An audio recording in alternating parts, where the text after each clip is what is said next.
Welcome and thank you for joining us for today's webinar, 2025 Action Plan, a Strategic Roadmap for AR Success, brought to you by IOFM and sponsored by Billtrust. We have a few housekeeping notes to go over before we get started. If you need any technical assistance, we first recommend refreshing your browser. If you continue to have technical questions or issues using the On24 platform, please use the Q&A box and I will respond as soon as I can.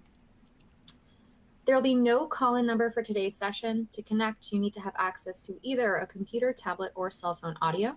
Everyone has been automatically muted. And so that you don't miss any shared content or an opportunity to share valued feedback with us, we recommend you enable pop-ups within your browser. If you happen to get disconnected, you can log on again using the instructions provided in your webinar confirmation email. If you continue to have trouble, please email webinars@iofm.com and we'll respond as soon as we can. For your convenience, everything in the webinar console is fully customizable, so you can move things around, resize the window, and even turn on captions for this event. And at the bottom of your console, you will also find a resources box where you can download the slides as well as any additional content for today's presentation. And be prepared to answer 4 polling questions during the webinar. The polls will appear in the slides window during the presentation. You can choose from the multiple choice answers and hit submit. We'd love to have your participation and insight. And again, for any questions, you can ask questions at any time during the presentation by submitting it through the Q&A box. We'll leave some time at the end of the session to answer as many questions as time allows. And finally, this webinar will be recorded and you'll receive a thank you email with the on-demand materials within 2 business days. And with that out of the way, I'd like to welcome and introduce our speakers for today. We'll hear from Mark Brousseau, president of Brousseau and Associates. Over the past 30 years, Mark has established himself as a thought leader on accounts payable, accounts receivable, payments, and document automation. A popular speaker at industry conferences and on webinars and podcasts, Mark advises prominent end users and solutions and service providers on how to use automation to improve document and payment-driven business processes. Mark has chaired numerous educational conferences and has served on several industry committees and boards. He resides in Center City, Philadelphia with his wife and 3 sons. We'll also hear from Kunal Patel, General Manager of Payments at Billtrust. Previously, Kunal spent 9 years at Corpay, most recently in the corporate development and driving M&A and investments in payments, software, and B2B services during the most acquisitive period in the company's history. Prior to that, Kunal held a variety of strategy and growth roles at Corpay. Kunal holds a Bachelor of Arts degree in Economics and Corporate Strategy from Vanderbilt University. At this time, I'd like to welcome our speakers and hand the webinar off to Mark. Thank you so much, Jovi. And thank you all for joining us today. As accounts receivable leaders, well, you all play a critical role in your organization's financial health. Ensuring a steady cash flow, maintaining strong customer relationships, and navigating the endless complexities of AR processes, well, let's face it, that's no small feat. And yet the challenges you're facing, well, they're only growing. From managing delayed payments and increasing cash flow pressures to adapting to evolving customer expectations and even new technologies, AR leaders are expected to do more with less, all the while keeping operations efficient and your customers happy. And that is why today's webinar is so timely and so important. Over the next hour, we're going to talk about the importance of AR in sustaining business growth and financial stability. We're going to highlight the key challenges that your peers are facing in today's fast-changing economic and technological environment. We're going to explore trends shaping the future of AR, including the role of automation and digital transformation.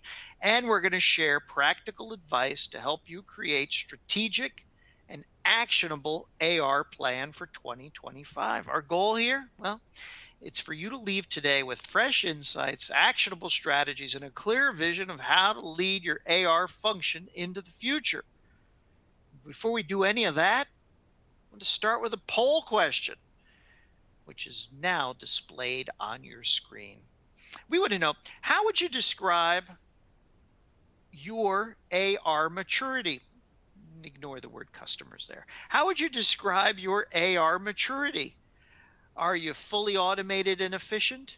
Are you partially automated, but you have some room for improvement?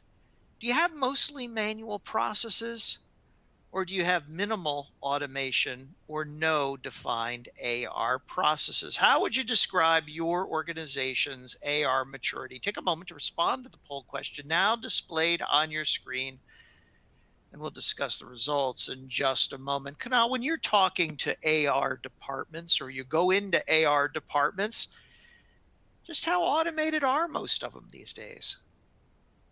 Yeah, thanks, Mark. It's a really good question. I'd say it varies surprisingly across the board. We really see across organizations of quite varying sizes, significantly different levels of automation or maturity of the AR function.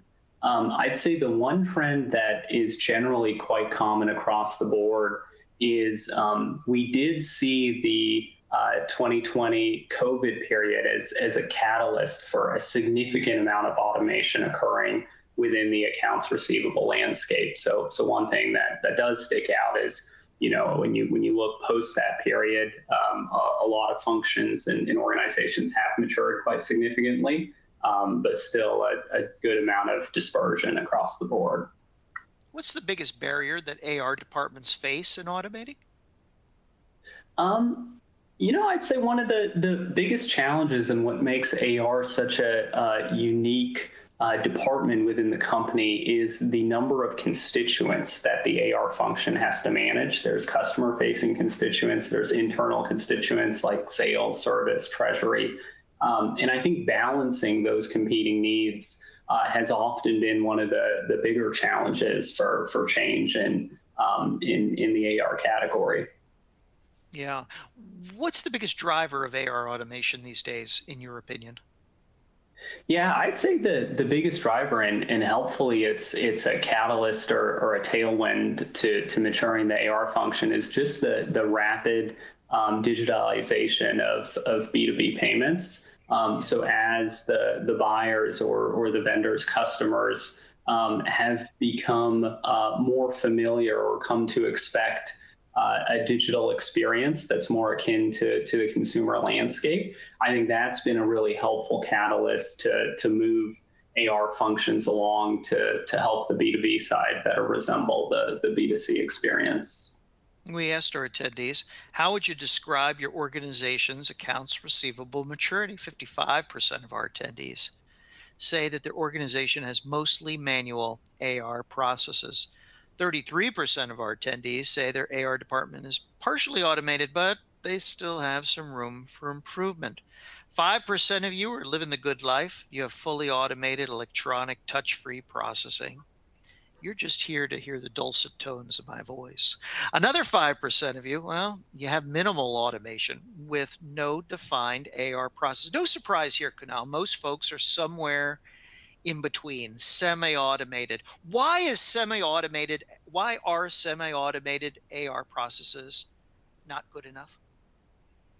Yeah, it's one of the biggest challenges on the AR front is that if you look at sort of the end-to-end AR process and you chunk it up into varying components, the benefit or the improvement you get is not linear as you go from 25% automated to 50% automated, because what's really necessary to reap the benefits of a fully automated, fully synced AR function is the ability to cast those rules and processes across the full AR department. So ensuring that all types of invoicing, all types of payments, et cetera, are governed by a standardized policy. And that's challenging to do when there are bespoke approaches within the broader AR department. 33% of our attendees said they're partially automated with some room for improvement. You do find a lot of organizations that are struggling to complete that last mile of automation? What would be your advice to those folks who have some sort of a system and haven't achieved full automation yet? What is it that'll push them over the finish line? Yeah, so I think critical to bridging that last mile is ensuring that the environment that you're delivering to market fits the needs of how the buyers are willing to interact. So, to the extent you serve a sector where there's a high desire for buyers to interface within a portal or via virtual card, which we'll get to later in this discussion, ensuring that you meet those needs and find the customers where they want to interact with you is super critical. 5% of our attendees said their department has no automation. Today's conversation might either excite them or empower them or terrify them. What would be your advice to the 5% of our attendees who are just getting out of the starting blocks? Where do they begin, Kunal? Yeah, it's a great question, and I'd say I completely agree with you. It's challenging to begin automation from scratch, but I will say that 5% that sit in the minimal automation category at the moment are in a relatively advantaged position where a lot of the market has already matured to a mid to total automation environment. The buyers are ready to engage in that forum. Many employees in the industry and marketplace are familiar with the technologies and processes required to run an automated AR department.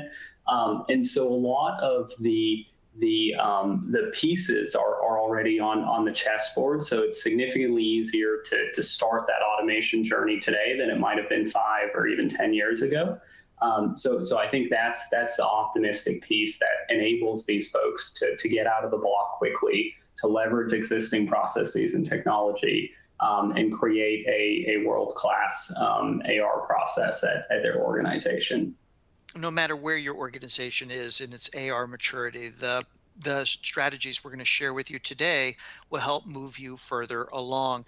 Before we provide you with a look ahead, we thought it'd be a good idea to start with a level set, where we are today and what are some of the key challenges that you and your peers might be facing. Today, we're seeing an environment with rising customer expectations.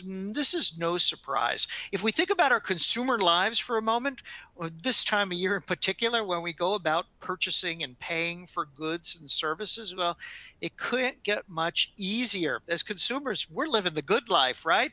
We take one of these mobile devices, we hit a few keys, the payments are made electronically. Within moments, we get a confirmation. We can track the status. Maybe we're alerted, and everything's electronic. It's instant. What's not to like about it? Well, carry that over to our B2B lives and things are much different. In many cases, we're never sure where things are in the process. We might be forced to pay a certain way.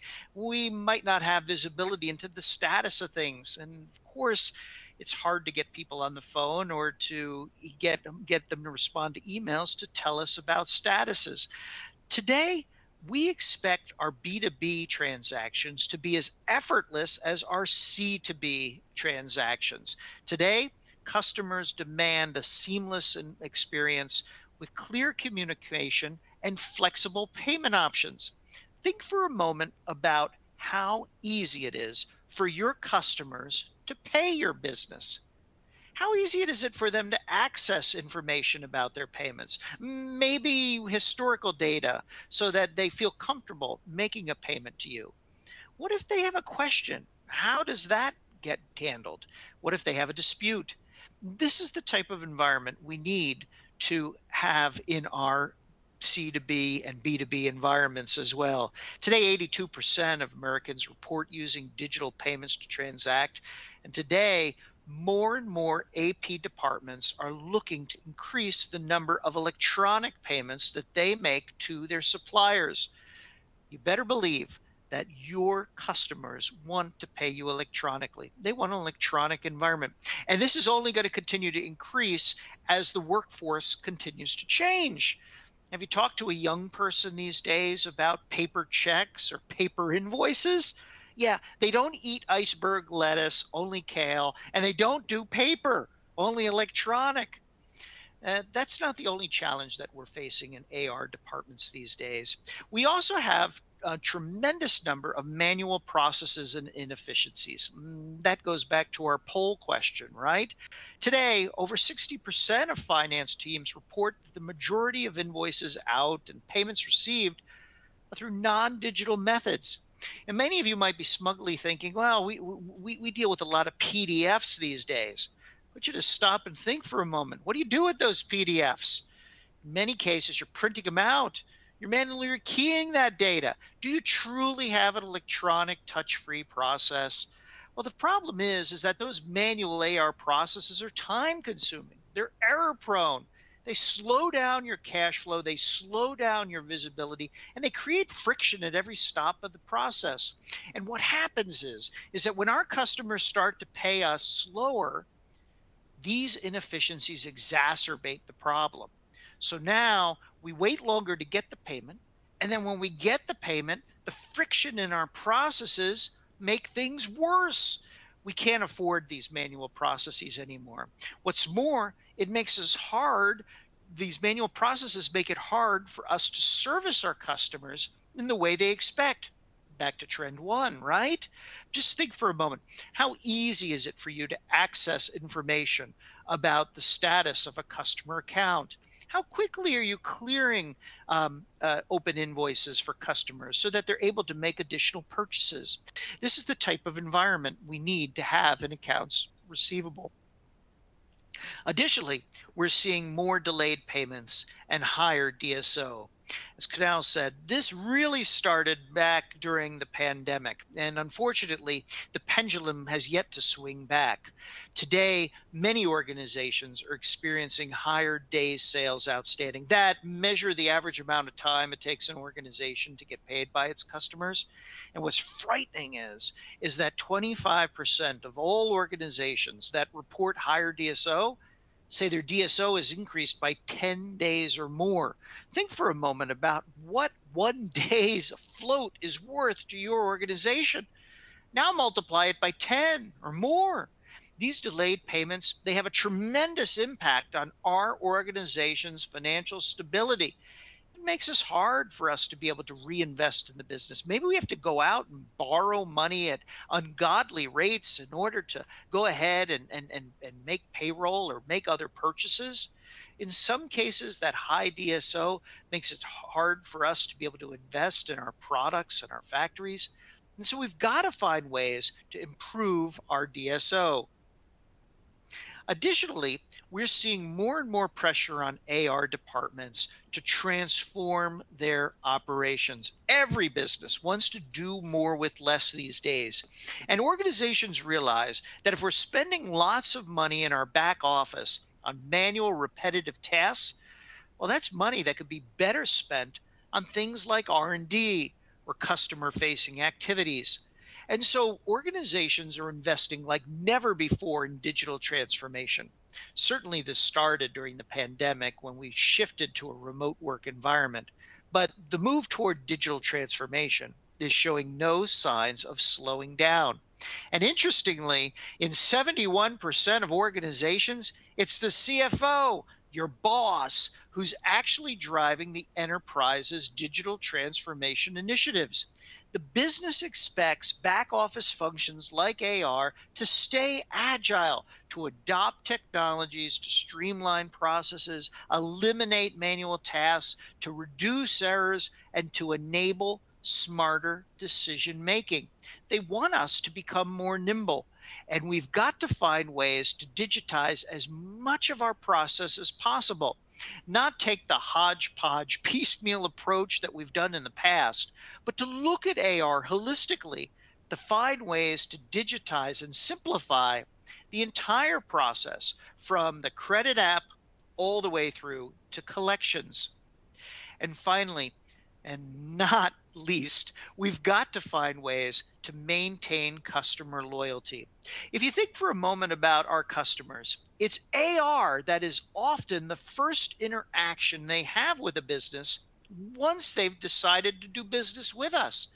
What kind of experience are they having with AR? One bad interaction with AR can send an otherwise happy customer running for the door. And if you want proof of this, just think about the commercials that are on TV each night as you're watching those Hallmark movies. Yeah, my wife watches them too. Think about all the insurance ads you see about customer service. What's that all about, you think? Well, the fact is just like in a consumer environment, in a business environment, we have expectations of how our suppliers are going to interact with us. When we don't have invoices that are delivered in the format we want or in a timely manner or correct, if we don't have options to pay in our preferred method, if we don't have the ability to quickly access information about a payment we've been requested to make, or if our payment hasn't been applied right, you better believe it's going to have an impact on our relationship with a supplier. So we've got to find ways in AR to make sure that those interactions are strong so that we don't generate more customer churn.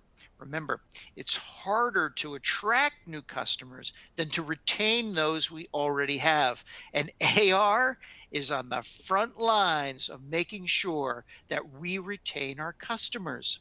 And that brings us to our next poll question, which is now displayed on your screens. This time I want to know, what is the top challenge your organization is looking to solve in 2025? Which of the following is the top challenge your organization is looking to solve in 2025? Are you looking to meet rising customer expectations?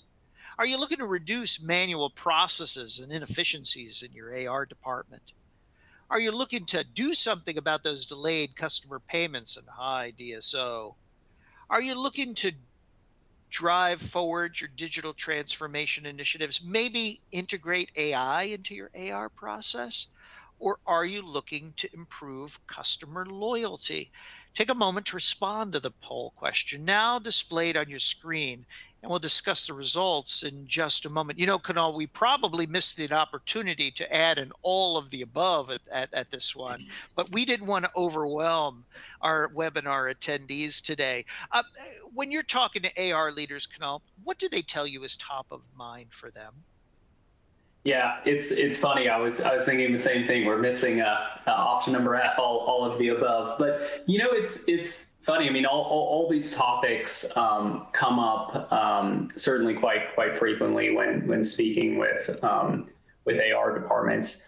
I would say, and you touched on it earlier, Mark. I mean, one topic that is very pertinent at the moment are delayed payments and high DSOs. As a lot of organizations start to lap some of the cheaper debt that they picked up during the pandemic period, and we move into a higher for longer rate environment, a lot of organizations are starting to really focus on, hey, what are the levers at my disposal to manage interest expense and reducing DSOs and ensuring that payments are coming in a timely fashion are certainly top of mind. You know, Kunal, it's been a long time since we had a true economic slowdown in this country. Now, I'm obviously putting aside the economic tumult that we had during the pandemic, but I'm curious, how well prepared from a systems perspective do you believe most AR departments are to be able to deal with the type of issues that might arise if we have an economic slowdown or maybe some additional economic turbulence in this country? Yeah, it's a terrific question. I think the key capability that differentiates best-in-class AR departments that are well positioned to handle a moving macro environment is or flexible policies, right? So the ability to evolve the accounts receivable policy as the underlying macro environment moves is really what differentiates the two. And what I mean by that is, today there may be a group of customers where you really are trying to grow market share. It's all about maintaining loyalty, delighting that customer base. But should the environment move, the policy around those folks might have to be more conservative. It might have to be about pulling in DSOs, managing credit on those accounts, and the ability to flex, I think is super, super important to prepare for potentially moving macro environment. Canal, every time I do an AR automation webinar that talks about DSO, I always get someone writes in and says, now, come on, Mark, how much impact can AR automation truly have on DSO? After all, if a customer wants to slow pay me, what impact can AR automation have on that? What would your response be to that type of person? Yeah, I mean, it's a terrific question, and I also hear it quite a bit as well. I would break it into two categories. I think automation and leveraging technology enables accounts receivable organizations to have both carrots and sticks to drive quicker payments. And what I mean by that is, on the carrot side, it allows you to put functionality or experiences around the AR process that are likely to result in quicker invoice engagement and quicker payment, meeting the customer where they want to pay, how they want to pay, with the modalities that they'd like to pay with. Just making the process more seamless for customers to pay quicker is some of the functionality you get with leveraging AR technology. And then on the stick side, it allows organizations to create and administer business logic or rules around that AR experience. So should a customer be expected to pay in 15 days? Rules are triggered after that period that better enforce the process. So it gives you those two tools in the kit to flex as you feel appropriate. To manage DSOs and ensure payments are coming in on time. We asked you, what is your top challenge you're looking to solve in accounts receivable in 2025? 44% of you said you want to reduce manual processes and inefficiencies. I can't say that I'm surprised by that. About a quarter of you said you want to find some way to reduce the impact of delayed payments and high DSO. 16% of you say you're going to be driving your digital transformation and AI integration initiatives further, and 11% of you want to meet rising customer expectations. I love spoilers, Kunal, especially when they come to Marvel movies. What would be your single biggest piece of advice you'd give to the 44% folks who are looking to reduce manual processes and inefficiencies?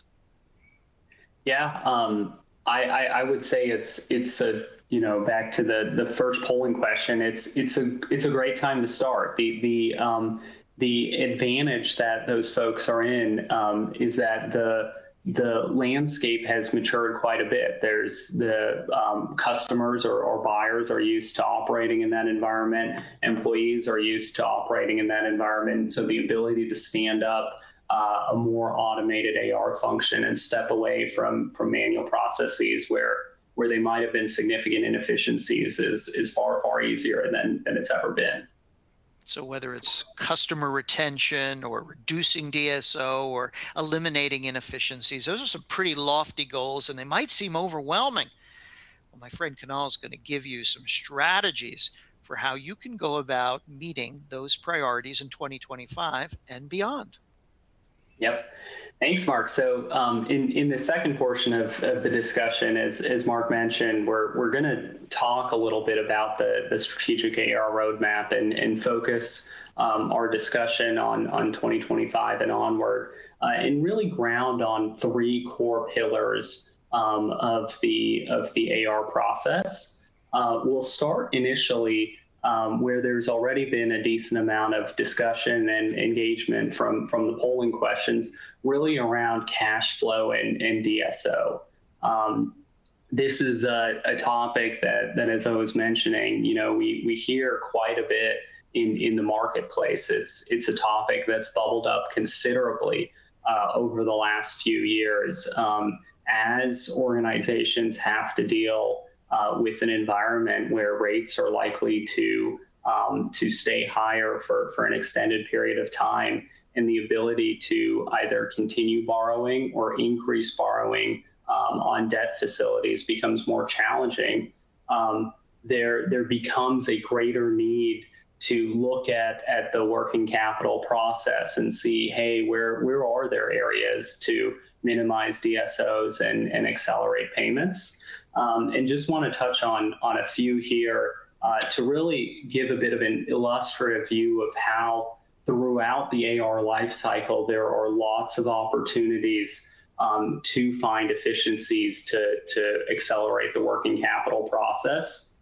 So if we start from the top of the funnel, the first piece that goes out the door is the invoice. To the extent the invoice can be delivered in a medium and to the right individual to accelerate invoice engagement, it gives you a head start right out of the gate. Think about the difference between delivering an electronic invoice to the right individual versus, potentially printing, stuffing in an envelope, mailing, hoping it ends up on the right individual's desk. The time period that can start to accumulate in the latter process can be pretty significant. So, just getting the invoice in front of the right individual at the right time can be quite helpful in accelerating the process.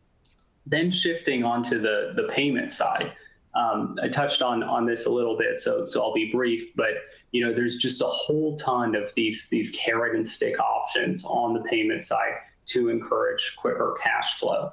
It's really helpful to have a variety of tools in your toolkit to ensure that you're appropriately interacting with the customer. You don't want to go to a customer and put in front of them a really punitive, harsh policy to encourage cash flow. You want to create an environment where the customer or the buyer feels incentivized to engage early, right? You're meeting them where they want, how they want, in a manner they want, and enabling them to transact on a quicker basis. To the extent you seek to be more aggressive, or perhaps in your particular vertical, some of those carrot tools are less effective, then you can start to turn to sticks or actual rules and policy to ensure that the buyer base is complying with the payment terms you're seeking.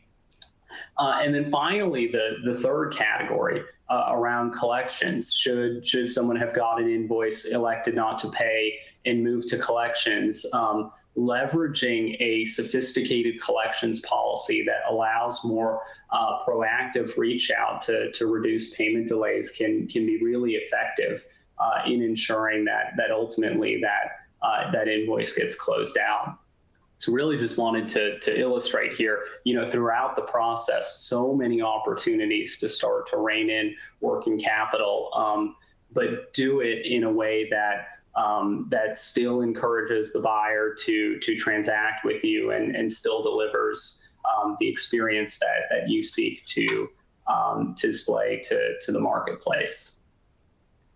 And shifting into the second category, automation. This, I love the polling responses thus far. This really seems to be a hyper important topic for finance organizations, both this year and next year.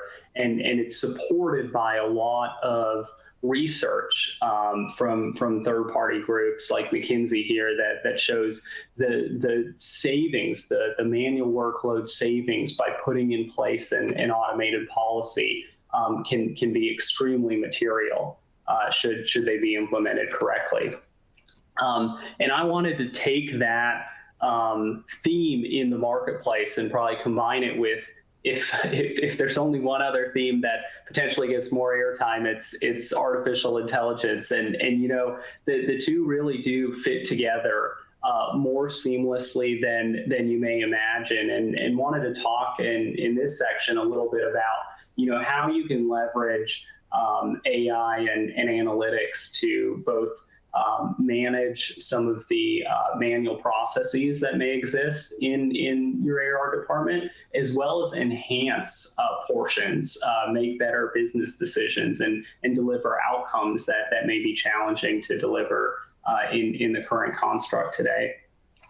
So starting on the automation side, AI and analytics really provide a unique opportunity to automate a lot of routine tasks, whether that's reminders that are going out to 10,000 buyers, whether it's simple screening work, whether it's a credit facility that gets hundreds of applications a day, and you're seeking just basic information. Hey, where are these customers located?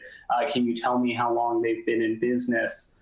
What may be currently a web scraping process? Artificial intelligence has really empowered organizations to manage a lot of these routine tasks in a way that were just very, very challenging historically. So some really compelling use cases on the automation side of the house. And then perhaps even more interesting on the decision-making side of the house, the insight side, AI just empowers organizations to move at a pace that otherwise unthinkable.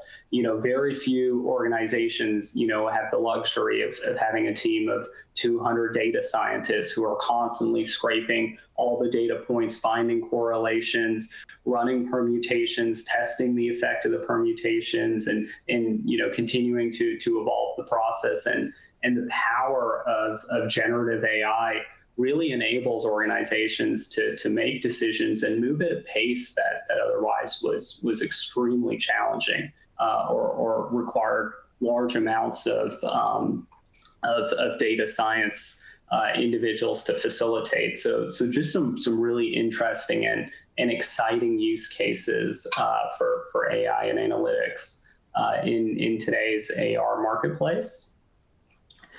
And then finally here, on the third pillar, which has come up a little bit in the polling questions as well, which is terrific to see, I want to just touch on customer satisfaction and loyalty a little bit. So again, a statistic here showing just the importance of providing an experience that can drive customer satisfaction, providing buyers the flexibility and the choice to engage in a manner that they enjoy and works well for them can be far more powerful than you could possibly imagine, and can deliver some pretty significant customer satisfaction outputs. And so on the customer loyalty side, it really think that the new age of AR automation provides a lot of opportunities to make the purchasing process really seamless and convenient, and deliver an experience that delights your buyers, that makes them recognize why you're a leader in your category, and encourages them to come back and not only continue to do business with you, but perhaps even grow their business with you. And similar to the working capital example, there's so many opportunities throughout the AR process to insert elements that can drive customer satisfaction.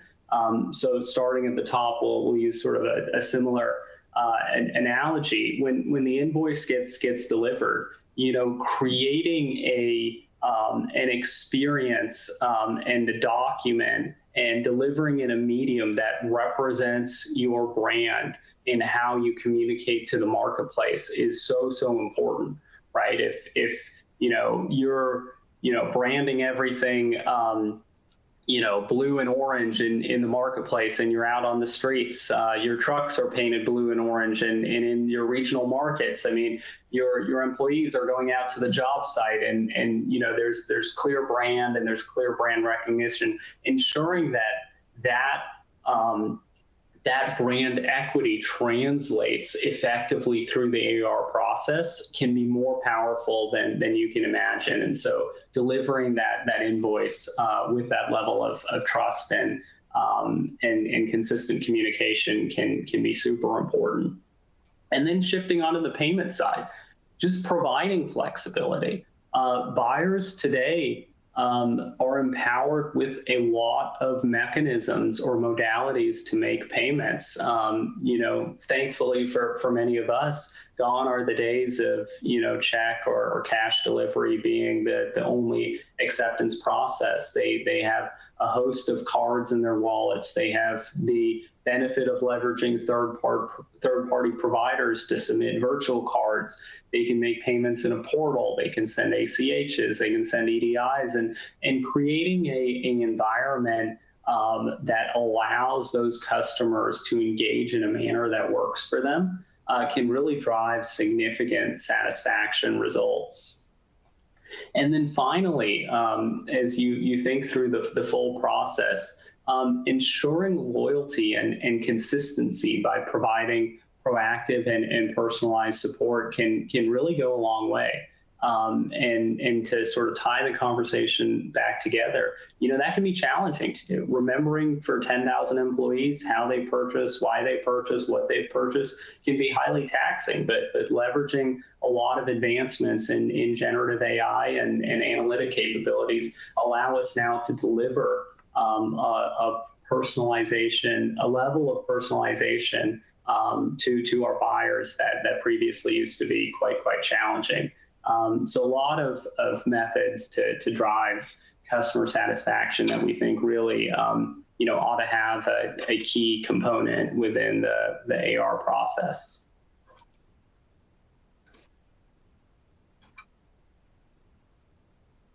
Us to our next poll question, which is now displayed on your screen. This time I want to know, is your AR department experiencing pressure to enhance the customer experience it delivers? Is your AR department experiencing pressure to enhance the customer experience that it delivers? Yes, not yet, but you anticipate it. Nope, there's little to no pressure to enhance your customer experience. Take a moment to respond to the poll question now displayed on your screen. We'll discuss the results in just a moment. What's the thing from a customer experience perspective that AR departments commonly do that makes you cringe, Kunal? For me, it is really the one-size-fits-all policy. That's typically the one decision that has rippling effects both across their customer base and internally that just make it very challenging to deliver a world-class customer experience. You'll have sales raise their hand, hey, well, this is our number one most important customer. Obviously we can't treat them how we treat, the long tail. And so that one-size-fits-all policy can be quite challenging to deliver a great customer experience. As finance pros, we tend to focus on dollars and cents, and many finance leaders might think something like customer experience is touchy-feely, right? It's not as empirical as DSO, for instance. Just how big a difference does an improved customer experience mean to a company's financial health or stability? Yeah, it's a terrific point. I mean, one of the challenges is, customer experience doesn't show up on an income statement or a balance sheet, but, NPS or tracking the customer satisfaction rate, especially in recurring businesses, can be really impactful to ensuring that these customers continue to do business and potentially even grow their business with the vendor. So a really important lever to ensure continuity in sales. Well, if it's not a focus of your AR department, it probably will be soon, according to these poll results. We asked you, is your AR department experiencing pressure to enhance the customer experience it provides? 43% of you said no, not yet, but you're anticipating it. 37% of you are already feeling the heat. 18% of you say no, there's little to no pressure. Perhaps you're still in a growth stage where it hasn't caught up to you yet, but I reckon if we do this webinar next year, we'll probably see a different result. Digital transformation can have a big impact, not just in customer experience, but in many of the different metrics with which AR is measured. And one example of that is Cooper Electric, a Sonepar company. Talk to me about that, Kedar. Yeah, happy to. So for folks on the line who may not be familiar, Cooper Electric is a pretty sizable electric distributor in the Northeast. They've been doing business for over 60 years. They've now grown to over 1,000 employees and 50 plus branches. So as I'm sure many of you on the line can appreciate, while they've enjoyed the benefit of growing into a large established business, their AR department has also been stretched as the regions that they do business with have expanded, as the number of branch locations have expanded, and specifically to this example here, as the types of payments that their buyers have been sending to them have also evolved. So one of the challenges that Cooper Electric faced a couple years ago was the proliferation of what are called virtual cards, or single-use emailed credit cards. And for folks on the line who may not be as familiar with these, this is a payment method that has become increasingly more popular over the last 5 to 7 years. And they are payments that are issued by banks or specialty AP providers. You might have heard of them in the marketplace, folks like AvidXchange or Bill.com. And they represent your buyers to make payments to their vendors, to your AR departments. And these payments come via email, and embedded within the email is a single-use credit card to pay the invoice. And there is a lot of appeal to buyers to leverage this payment method, which has created or has resulted in substantial growth in this payment method. The challenge on the supplier side, and the challenge that Cooper Electric specifically experienced here, is that these payments come one by one in individual emails. The AR department is then required to open up each of these emails, punch in the credit card information, hope that they punch in all the digits accurately, hope that it occurs in a PCI compliant environment, and then save the appropriate amount of information to allow the cash application team down the line to complete the remittance. So a very challenging process, as I'm sure many of you can imagine or appreciate, especially as these one-time use, single-use credit cards started growing quite rapidly for Cooper Electric. So they raised their hand and said, hey, we have some challenges here. We have both ergonomic challenges. We have a lot of workflow problems with getting this many one-time virtual cards, and we have economic challenges. These things are actually pretty expensive to accept. So they came with both these ergonomic and economic challenges. And they partnered with Billtrust's business payment network, or what's called BPN, to automate this virtual card acceptance process. And for those of you who may not be familiar, BPN is the largest virtual card digital lockbox on the market that connects a whole host of AP providers to a captive supplier base to allow virtual card payments to come in from buyers automatically get parsed. So no longer a human opening the email and having to punch in the credit card information. That information is all automatically parsed by robotics. The transaction is processed in a PCI compliant environment. And that solves the first two things, solve the ergonomic challenges that Cooper Electric was facing.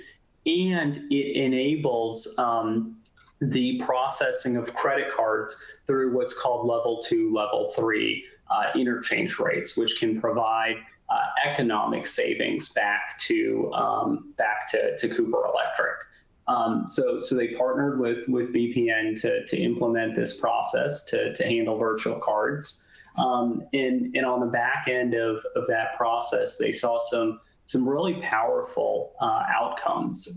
So they were able to continue to support a pretty substantial increase in digital payment volume without adding headcount. So they're able to manage their AR department size while still meeting their buyers, their customers, where those customers want to pay and how those customers want to pay. They were able to manage credit card processing fees or acceptance fees through the use of level 2 and level 3 interchange rates. And most importantly, they were able to improve cash flow and customer satisfaction. They were able to ingest those payments quicker, and they were able to delight their buyers. So just a really interesting example of a large, complex business leveraging digital transformation, leveraging automation, and delivering outcomes that both reduce cost, enhance customer loyalty, and accelerated cash flow. So just a really great example. Over to you, Mark. And that brings us to our next poll question, which is now displayed on your screen. We want to know, what is your top priority for improving accounts receivable in the next 12 months? What's your top priority for improving accounts receivable in the next 12 months? Is it reducing DSO and accelerating cash flow? Is it enhancing customer experience and loyalty? Is it implementing or upgrading your AR solution? Is it increasing team efficiency and reducing manual effort? Or is it gaining better insights through data and analytics? Take a moment to respond to the poll question now displayed on your screen. We'll discuss the results in just a moment. Clearly, automation weighs heavily in the ability to achieve these types of goals in the next year. Kunal, what would be your single biggest piece of advice to attendees when they're evaluating prospective technology solutions? Yeah, I completely agree with you. Based on the polling results we've got through this session and what we've heard in the marketplace, it really is all about automation and reducing manual processes. I'd say the single biggest factor in consideration is the solving the one size fits all policy that I was referencing, ensuring that the solution fits all the unique needs of your business and affords you the flexibility to evolve and grow and manage the process over time. I think if you can nail both those items, you have a really mature and advanced AR process. We asked you, what is your top priority for improving accounts receivable in the next 12 months? 1/3 of you said it's reducing DSO and accelerating cash flows. 27% of you said implementing or upgrading your AR automation. Another 27% of you identified increasing team efficiency and reducing manual effort. So in order to achieve those, what would you recommend an organization does, Kunal? Yeah, so it's really more simple than you might imagine. I mean, really, the first step is just assessing, hey, where is the AR department today, and really where is it across this maturity curve, and where does your organization want to take it? Then it's investing in technology and processes to ensure that you can get to that point on the curve that you want to get to. You can deliver the objectives that you highlighted earlier in the discussion that are important to your business to ensure you hit those corporate objectives. And then it just comes down to focusing and measuring the results. So ensuring that, the solution is implemented and solves for those pain points and those areas where you're looking to seek improvement, and measure those results. And the beautiful thing about the AR process is that it ties back more cleanly to a company's financials than almost any other department in an organization. You should be able to measure really powerful metrics that hit the financials, that show that there is a ROI, and the changes that are being made have had direct benefit to the business. And to the extent you do that, it's we think that your AR group will be sitting in a strong place in the market.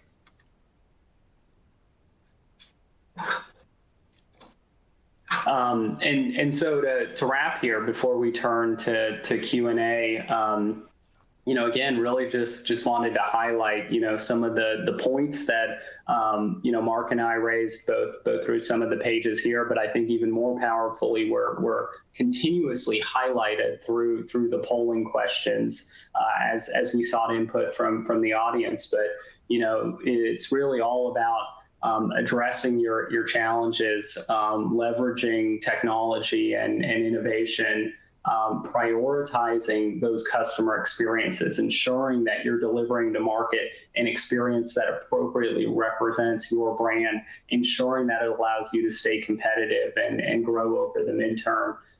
And then finally, wrapping that all in a technological process with the right architecture and right level of sophistication to ensure that you can deliver on your objectives. And that brings us to the Q&A portion of this webinar. If you haven't already submitted your question for Kunal, or if you've thought of another question for Kunal, go ahead, use that Q&A tool on your screen to submit your question to me now. We'll answer as many questions as time allows. Our first question up is from Barb. Barb's wondering what's involved in deploying a solution like this, and any idea on how long it would typically take to deploy? Yeah, great question. So I'll answer in two parts. The first is, you really want to do a bit of an exploration around, what are the components that you're looking to solve, right? So having a clear framework of hey, I've done a bit of an evaluation of my AR process, and there are these areas where I think there's leakage or area for improvement. And then ultimately, when you select a provider and turn to implementation and getting it up and running, it all really will ultimately come down to the ability to get the organization on board and ready to run with the new process, right? So getting buy-in, showing that, hey, this change has really valuable ROI and financial benefit to the organization, and getting people and organizations behind that change is really the most critical component. And to the extent you can do that, the timing factor can be quite condensed. A lot of these new technologies can start running quite quickly. And that will be our final word. Kunal, thank you so much for an excellent presentation, for sharing all your insights with us today. And thank all of you for taking time out of your busy days to join us. And with that, I'm going to hand it back to Jovi. Ms. Jovi. Thank you, Mark. That is all the time we have for today's program. I just have a few quick housekeeping notes to go over before we officially close out. If you could please fill out the short evaluation form that will appear on your webinar console. This will help us better serve your needs in future webinars. As a reminder, the on-demand materials will be emailed to everyone within 2 business days. This will include a PDF of the slides, as well as a link to the recording of today's presentation. And thank you again to Mark and Kunal for a great presentation today. And thank you to our attendees for taking the time out of your busy days to join us. This webinar was brought to you by IOFM and sponsored by Billtrust. Thank you all and have a great day.